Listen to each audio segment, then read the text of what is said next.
Here's a problem that's a stumper for many people. Two bicyclists ride toward each other on a long straight road, each with a constant speed of 10 kilometers per hour. When they are 20 kilometers apart, a bee begins flying from one wheel to the other at a steady speed of 30 kilometers per hour. When the bee gets to a wheel, it abruptly turns around and flies back to touch the previous wheel, then turns around and repeats the back and forth trip until the bikes meet and squish.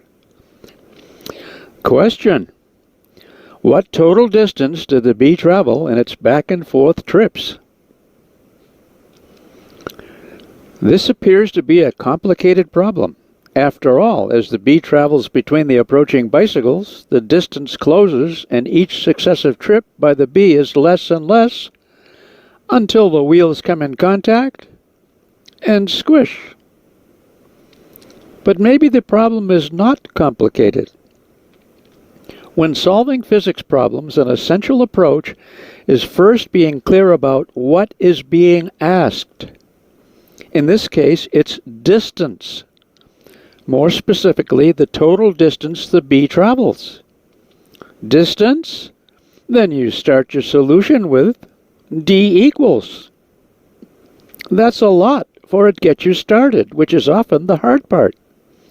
Then you select a general equation for distance traveled at constant speed in a specific time. That's d equals average speed times time, where d is the distance the bee travels, equaling its average speed times the time of travel. We are given the bee's average speed. It's 30 kilometers per hour. So d equals 30 kilometers per hour times t. What we aren't given is the travel time. Why do we focus on travel time and not, for example, on the successive distances between trips? We focus on time because our equation guides us to. Equations in physics are guides to thinking. So what's the time of travel? Thinking is also a part of problem solving. A little thought will show that the time of travel for the bee is the same time that the bikes traveled 10 kilometers, the midpoint of their initial 20-kilometer separation. So each bike travels 10 kilometers. Whoa! Wait a minute. Common sense tells us that if you travel 10 kilometers at 10 kilometers per hour, it'll take 1 hour. Equations tell us the same thing.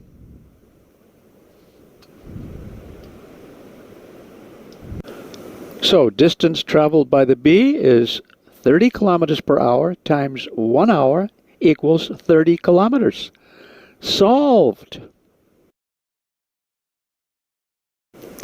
The bee has traveled 30 kilometers during the multiple back and forth trips.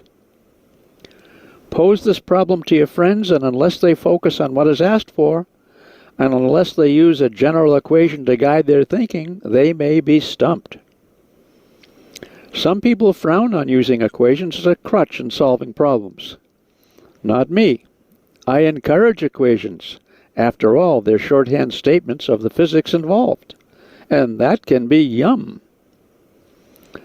Let me leave you with a question. If the two bikes traveled at twice the speed, 20 kilometers per hour, how many kilometers would the bee travel in its multiple trips before being squished? Think about that. And until next time, good energy.